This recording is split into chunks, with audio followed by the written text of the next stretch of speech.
YouTube, welcome back to another Yas Heat lap guide. My name is Sir Foch, and today we're taking the Lamborghini Huracan EVO2 around the Kyalami, the South African racetrack. Beloved by many, unfortunately I have a bit of a skill issue, and on top of that the Lambo is also quite heavy here, and you really feel it. And while some people can extract really strong pace here, one of the strongest actually of all the cars, I'm really struggling to put it together. Seems like the rear axle doesn't really care what the front axle is doing and vice versa. Really difficult to balance the car for the high speed, the medium speed. So yeah, really don't enjoy driving it here. While it can have some potential, it's just really unpleasant to drive for me personally. So probably not the best setup as well, but yeah, I just can't get a good feel for the car here. Either way, Kyalami, absolutely iconic racetrack. Mostly medium, low speed corners with one or two high speed corners sprinkled in there. Those high speed corners carry a lot of lap time though, so you cannot really build a setup around only the traction. A really tricky track to set the car up. You need quite a balanced setup, and yeah, I'm just struggling here. Not really much else to say. Car definitely is capable of doing 39s, but I can't really see anything past 40s for myself here. Either way, for turn 1, we are looking for the 100-meter board, braking something like a car length before it. Trying to carry the speed and not break the apex too much here. Second gear short shift on the exit. For this corner, there's a little line that isn't as rubbered as the rest of the surface. That's roughly your braking point. Really tricky corner that don't want to slide too much, don't want to cut the inside curb too much.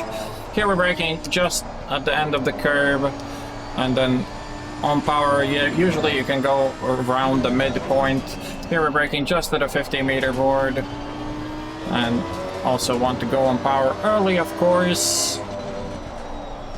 Braking just before the curb on the right there.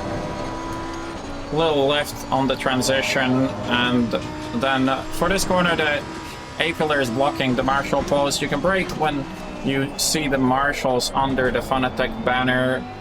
Quite a tricky brake point to look at, but that's roughly what you can use if you are also using a similar view. For this corner, braking just before the 100-meter board. There's also a little line on the road. Once again, second gear short shift. And for Cheetah here, we're just turning in roughly at the white line. Very careful not to hit that curve, and here we're braking a car length or so before the 50-meter board. And that is the rough guide of Kyalami. Let me show you the setup. Running a bit of negative tow. Engine map 2 seems to work slightly better than engine map 1 or 3 for me here. As you can see, this is kind of like all over the place. I was just really trying to get the car to turn at the high speed and also have traction and not like over rotate massively. This brake bias is probably a bit too low for race trim, and it kind of forces you to brake a bit early and not do too much trail braking. But the car is very heavy here, so the braking feels really bad the second you start increasing the brake bias. Kind of all over the place with the dampers as well. Pretty low rake as we are running very stiff rear springs. Seems to be working a little bit better on the stability side when the setup is ran this way. We do gain a bit more mid-corner stability, but lose a little bit of traction this way. If you go high rake, low springs, you're gonna struggle at high speed. The car just really doesn't want to turn, and on top of that, you're also gonna struggle a bit with stability issues mid-corner, especially at medium speed if you go on the classic around 80 rake setup. But either way, I don't think this is one of my finest works, also not one of my finest tracks, but if you want to start somewhere, maybe this can help. Either way, I'm gonna leave you off with a hot lap and see you on the next one.